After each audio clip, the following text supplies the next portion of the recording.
Hey, I'm ZSH Plays, welcome back to San Bernardino Zoo, and welcome to Amazonia.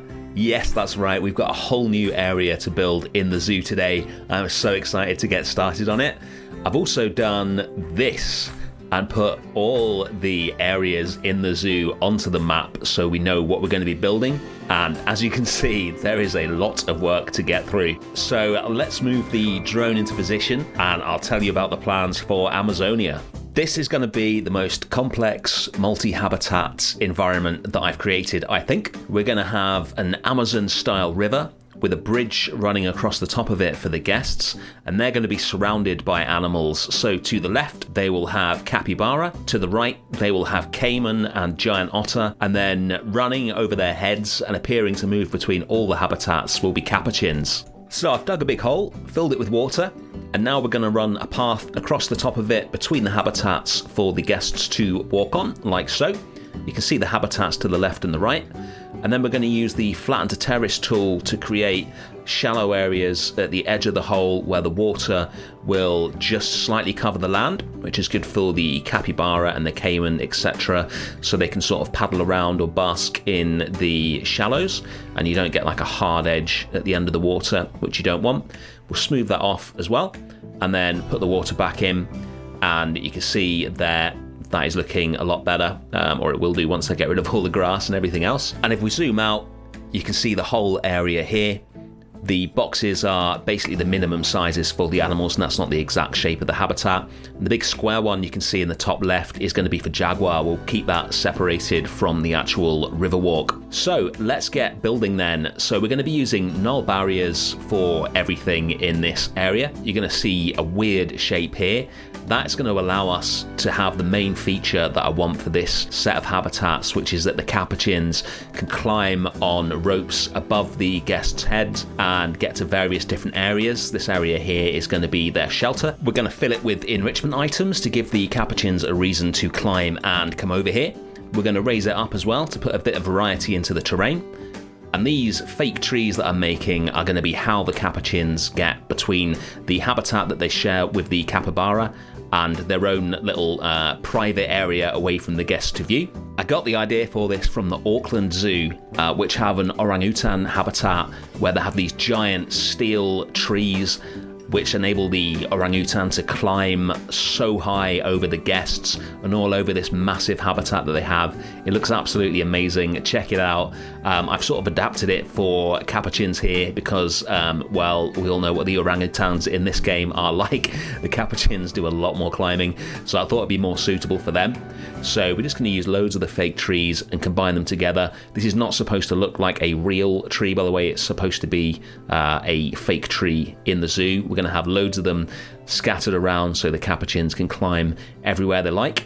And when it's finished, it is going to look really cool. I really wanted to get the capuchins into this habitat. I know the Colombian white-faced capuchins that we have don't actually get as far south as the Amazon, but there are a lot of species of capuchins that do live there. And until we get one of those, or if we get one of those in the game, I'll be using the Colombian white-faced capuchin. Now, none of the ropes in the game are long enough to do what I want to do here. And to be honest, this high up, just a rope on its own is just going to blow around like crazy and probably send the capuchins flying to their deaths. So we'll be using sort of steel wire, i.e. bamboo, that I've coloured black, and I'm going to manually place it, this took a while, to make it look sort of naturally like it's hanging, which is how the ropes would look if they were real ropes, if you see what I mean, and just getting a nice natural curve on it. And once I've got it halfway to the next tree, we'll just select it all, spin it around, copy it, and then move it along, and we'll have one nicely arranged steel wire that looks like it's got a nice natural sort of hang in the middle. And then we'll start to get it to exactly match up with the next tree. There we go. We'll do that again to the third tree along, which is going to be in the shelter for the capuchins, and is sort of the destination that they're making for every time they start climbing. They'll also have another tree which will get them to the opposite end of the habitat that we're building today. So I mentioned the capybara, and you saw them at the beginning of the video. This is going to be a mixed habitat, and I'm going to design it so that at the top of your screen, as you look at it here, there'll be capuchins and capybara, and then there'll be a wall across part of the water that prevents the capuchin from getting in to the other side of the habitat. I'm using the spotlights to create a little ladder up the tree so that the keepers could get up here to place food, or if they needed to get to one of the capuchins or anything like that. Took me a while to find a piece that worked for this, but I'm really happy with how this looks in the end. You just have the handle of the light poking out. We'll put a rope in as well for health and safety reasons, and again just to bend that so it looks like it's hanging down naturally. This is more for the keepers than the capuchins, this rope here. The capuchins will just run up the side of the tree. And then the reason I'm splitting the capuchin and the capybara parts of the habitat is that for the capuchin part of the habitat, we're going to have essentially a completely smooth concrete wall. If you have any sort of bricks or mesh or anything like that, they'll just climb it and escape. You can't put an anti-climb barrier in because they're monkeys and they will just run right over it.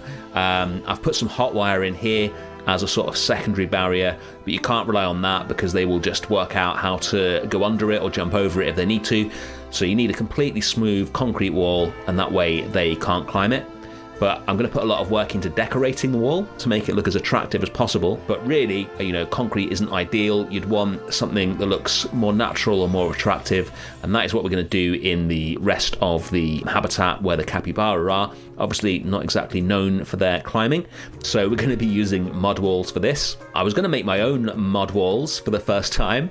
I worked out how to do it, made one I was really happy with, and then I went to copy it and place it and realized that for the, I think, 2 meters wide that it cost about $800 and we do not have that sort of money in franchise mode. So I'm going to be using Zoov's mud walls, which are about 4 times the width of mine and only cost $600. I'm not sure how he did that. I was obviously doing something wrong, but I really like the way they look. I think that looks really attractive. You can see it here. The concrete on the other side, don't worry about that. We will make that look a lot nicer. Now, I thought it might be useful, seeing as this is my 3rd franchise zoo that I've built, to share some of the tips and tricks that I've learned along the way. And this week, we're going to very briefly talk about habitat webcams.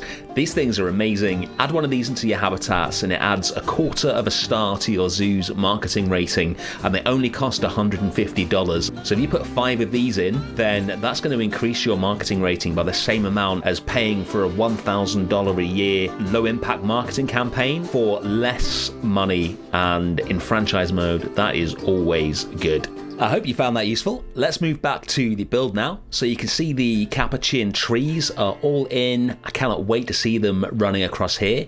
Let's move on and take care of the capybara. Now, as we're building a river-based habitat, I thought it would be cool if the capybara's shelter was one of the houseboats that they use in the Amazon. So we're going to make one of those. I'm using the palm thatch pieces from the South America pack, the African hut base, which I seem to use all the time, such a good piece, and some of the African thatch mixed in as well, although that's going to be less noticeable as the build progresses.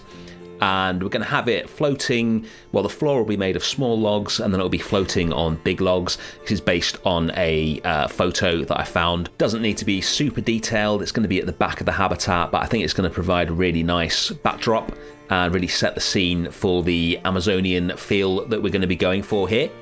This isn't big enough to cover all their shelter needs. They're also going to have a proper off-show sheltered area at the back of the habitat with a door to access it so that they can be taken off show if need be, or if there's a storm or anything like that. They've got a more sort of substantial area to hide out in. I will mix a bit more of the palms in here.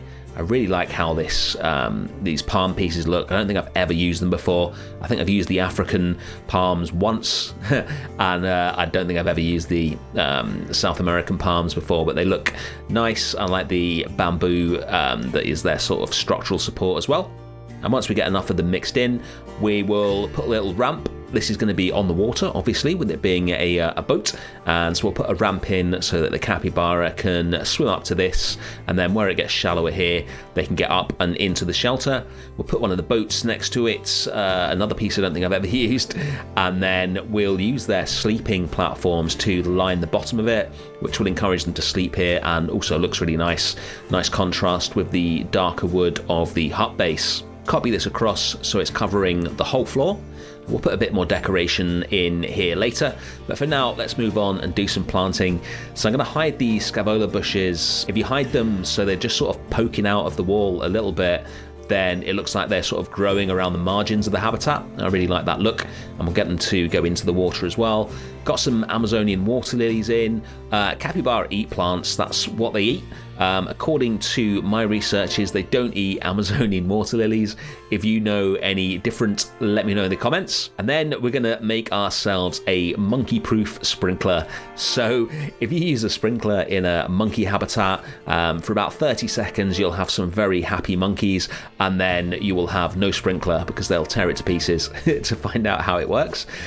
So if zoos have sprinklers in habitats with monkeys, then what they tend to do is monkey-proof them. So we're going to build a cage around this, and then we will use the European hinge piece to put a lid on it, or a sort of a catch, I guess you'd call it, and then use it as nails as well to make sure this is firmly secured into the ground so that the sprinkler keeps the capuchin and the capybara happy without being destroyed a few minutes after being moved into the habitat. I've put this on the workshop as well. It's pretty simple. You could probably make it yourself in about 2 minutes, but if you want any monkey safe sprinklers in your zoo, then you'll be able to find them on the workshop straight after this video. I'm thinking of moving all the uploads to the workshop to the Saturday when the video comes out, because I don't want to keep you guys waiting for like 5 days after the video comes out before you can download it. So we're going to try and get those synced up in future. All right, we got just 3 more things I want to take care of, and then the first habitat in Amazonia is going to be complete. So firstly, this habitat gate is currently just going straight into one of the concrete walls. You don't want the staff just appearing through a wall, so we're going to replace this with the concrete panels and then just position them all around the door so that it appears that the wall is just continuing, but you can see through the door and it opens properly, and the staff aren't just magically appearing through solid concrete. And we will do the extra detailing work on this concrete wall that I mentioned before. So firstly, decals, one of my favorite things in the game to do. We're going to make this look weather worn and beaten, much more interesting. I put a load of these in, but I still wasn't happy with the look. It was still a little plain, so I looked around for some more inspiration and found a photo of a traditional Amazon long house rather than a houseboat, which had a really interesting design on the sides of it. So I'm going to copy that design. It's pretty loose copy.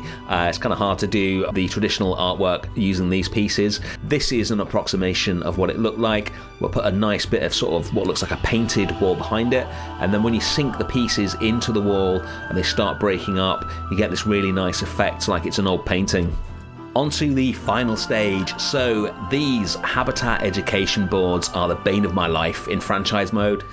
They are so huge. Why are they so big? I don't know. There's all these other small screens that we could use, but they don't educate the guests, so you have to use these. So I'm going to try and make these fit in nicely to the Amazonia concept. We'll use some of these thin wood pieces from the Twilight pack to build a wooden frame around the screen, and that sits it nicely in with the wooden path. And then we can't forget the back, so we'll get a larger wooden piece, use a few of these copied across each other so that we can completely cover up the back of the screen. And once we've put a custom habitat board in here, then I think this is going to look really nice and make the best of the limited options that we have in terms of educating the guests about these animals. And speaking of animals, let's head over to Tekton Zoo and grab ourselves the beginnings of a capuchin and capybara habitat. So here's the capybara habitat at Tekton Zoo. We're just going to grab one of the females and a couple of the babies from here, and then we'll head on over to the Capuchin Tower. I think we've got 20 Capuchin in here now, so we can definitely move a few of those across. We're going to take 6 of these across, and then we will buy the rest on the franchise market. So let's have a look at this. We want a high quality breeding male to put with the female that we've just brought across. Not him, not him. I don't really want an albino. Zoos tend to avoid trying to breed those. This guy looks good.